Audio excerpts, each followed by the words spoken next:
Previous UK visa refusal, cash based business, high value properties. Family in Pakistan, फिर भी officer ने visa approve किया। क्यों? क्योंकि इस फाइल ने अपेंडिक्स वीएक्स का टेस्ट प्रॉपरली पास किया था।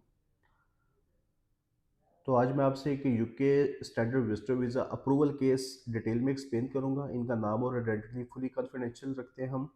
तो एप्लीकेंट का वीज़ा पहले रिफ्यूज़ हो चुका था। ऑफिसर के कंसर्न्स थे फैमिली टाइज, फाइनेंशियल क्लैरिटी और इंटेंशंस टू लीव यूके। और अब इस बार अप्रूवल कैसे आया? क्या हमने चीज़ें इनकी बिल्ड की, किन चीज़ों पे वर्किंग की और इन्हें अप्रूवल लेके दी। तो पर्पस जो हमने इनका बनाया था, वीज़ा का जो ड्यूरेशन था जस्ट फॉर 7 डेज इनकी ट्रिप हमने बनाई थी। रीज़न था वहाँ इन्होंने शादी अटेंड करने जाना था अपनी कज़न की। तो बिल्कुल सिंगल इवेंट था, फिक्स डी मेन्यू था, फिक्स डेट थी, कोई एक्सटेंडेड टूरिज्म भी नहीं था, कोई एक्स्ट्रा ट्रैवल आइटनरी भी ऐड नहीं की गई थी। ऑफिसर को पर्पस के अकॉर्डिंगली काफ़ी हमने क्लैरिटी भी शो की और अल्हम्दुलिल्लाह ऑफिसर ने पर्पस को एक्सेप्ट भी किया। और जो इनकी फैमिली टाइज थी, एप्लीकेंट की बात की जाए तो मैरिड थे, 3 इनके किड्स इन पाकिस्तान में, 2 एक्टिवली स्टडिंग कर रहे थे और इसके अलावा जो इनका एल्डर चिल्ड्रन था एजुकेशन की प्लानिंग कर रहा था ऑस्ट्रेलिया की। और डिपेंडेंट मदर इन पे ऑलरेडी डिपेंडेंट थी इनकी होम कंट्री में। और इसके अलावा कोई हमने इमोशनल स्टोरी प्रोवाइड नहीं की, हर एक चीज़ को डॉक्यूमेंटेड वे के साथ रिस्पॉन्सिबिलिटीज़ के साथ ऑफिसर को प्रोवाइड किया। और ऑफिसर ने अभी इनकी फैमिली टाइज को भी एक्सेप्ट किया।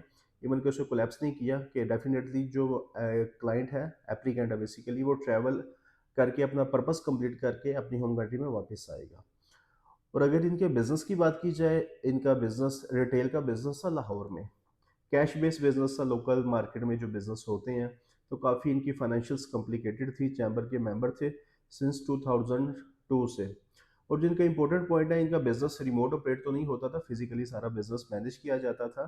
तो ऑफिसर को भी ये चीज़ें हमने काफ़ी लॉजिकली एक्सप्लेनेशन के साथ प्रोवाइड की थी। और राइट नो ऑफिसर ने इस चीज़ को एक्सेप्ट किया। इवन के लास्ट टाइम जो रिफ्यूज़ल आई थी, ऑफिसर ने इसी चीज़ पर रिफ्यूज़ल दी थी। और अगर इनके एसेट्स की बात की जाए तो माशाल्लाह काफ़ी इनके अच्छे एसेट्स थे। कमर्शियल शॉप थी, रेजिडेंशियल इनके हाउस थे, रेंटल इनकम भी आती थी, व्हीकल ओनरशिप भी थी, तो काफ़ी स्ट्रॉन्ग प्रोफाइल थी। ट्रांजैक्शंस बिजनेस की थी बट वो ज़्यादा कैश में थी, तो इनका केस यहीं से ज़्यादा वीक था। और इसी पे हमने वर्किंग करके इनकी अप्रूवल निकलवाई है। और इसके अलावा जो इनका फाइनेंशियल स्ट्रक्चर की अगर बात की जाए तो बैंक बैलेंस भी काफ़ी ज़्यादा हाई था। और ये विदाउट टैक्स रिटर्न हमने इनका वीज़ा भी गेट किया है। इनकी ट्रांजैक्शंस और क्लोजिंग बैलेंस भी मिलियंस में आ रहा था और जस्टिफिकेशन करना बहुत ज़रूरी था। डिफरेंट सोर्सेज से अमाउंट आती थी और इन चीज़ों को प्रॉपर्ली हमने वीज़ा ऑफिसर के सामने एड्रेस किया। और जो हमने इनकी ट्रिप कास्ट रखी थी वो जस्ट 1500 पाउंड की रखी थी, जस्ट फॉर 7 डेज़ के लिए। तो ये ऑफिसर को सारी चीज़ें लॉजिकली एक्सप्लेन भी की और अल्हम्दुलिल्लाह ऑफिसर ने प्रीवियस रिफ्यूज़ल के पॉइंट्स और जो अपडेटेड प्रोफाइल में हमने चीज़ें ऐड की थी, उन सारी चीज़ों को ऑफिसर ने एक्सप्लेन करके सॉरी एक्सेप्ट करके उस पे अप्रूवल दी है। और इसमें इनकी ऑलरेडी जो हम ट्रैवल हिस्ट्री की बात करें तो चाइना के मल्टीपल इनके ट्रैवल भी थे। और उसके अलावा इन्होंने उम्रा और हज भी किया था। प्रीवियस इनके यूके के वीज़ा थे बट लास्ट टाइम इन्होंने अप्लाई किया था, उस पर इनकी रिफ्यूज़ल आ गई थी अनफॉर्चुनेटली। आवर स्टे कोई इनका रिस्क नहीं था, प्रीवियस हिस्ट्री भी अच्छी थी, बस फाइनेंशियल्स पे यूके वीज़ा ऑफिसर हमेशा डाउट क्रिएट करता है और हमने उसी चीज़ को एनहेंस करके इनके फाइनेंशियल बैकग्राउंड को काफ़ी मैनेज किया और देन उसके बाद इनका वीज़ा हमने फाइल किया। तो अगर आप भी सेल्फ एम्प्लॉयड हैं तो पाकिस्तान में मोस्टली जो बिज़नेस है वो कैश बेस्ड बिज़नेस पे ही होते हैं।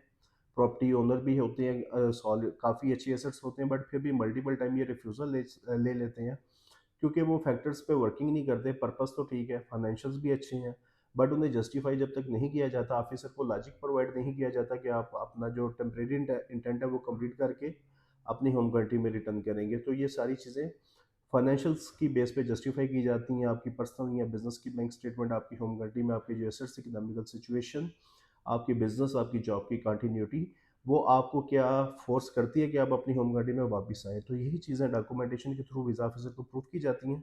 अगर ये प्रूफ नहीं होती, अफसर को डाउट होता है, तो फिर डेफिनेटली रिफ्यूज़ल फेस करना पड़ती है। तो काफ़ी कॉम्प्लिकेटेड प्रोफाइल थी। फाइनेंशियल्स के पॉइंट ऑफ व्यू से जो चीज़ें हम आपको डिस्कस भी करके बताते हैं कि आपने अपनी प्रोफाइल को, अपनी बैंक स्टेटमेंट को, आपके जो अदर एसेट्स हैं या जो मल्टीपल आपके सोर्स ऑफ इनकम है, आपने उन्हें कैसे एक्सप्लेन करना है, उनके प्रॉपर लिंक मैपिंग कैसे करनी है और ऑफिसर को कैसे डेटा प्रोवाइड करना है।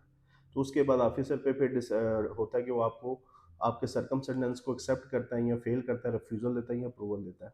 तो जब आपकी वर्किंग, आपकी बैकग्राउंड, ओवरऑल प्रोफाइल की फाउंडेशन स्ट्रांग है, एक्सप्लेनेशन अच्छी है, चीज़ों को जस्टिफाई करना आता है, तो इंशाल्लाह आप भी वीज़ा गेट कर सकते हैं। तो काफ़ी हाई प्रोफाइल था बट काफ़ी कॉम्प्लिकेटेड प्रोफाइल था और अल्हम्दुलिल्लाह हमने इनका वीज़ा आज गेट कर लिया।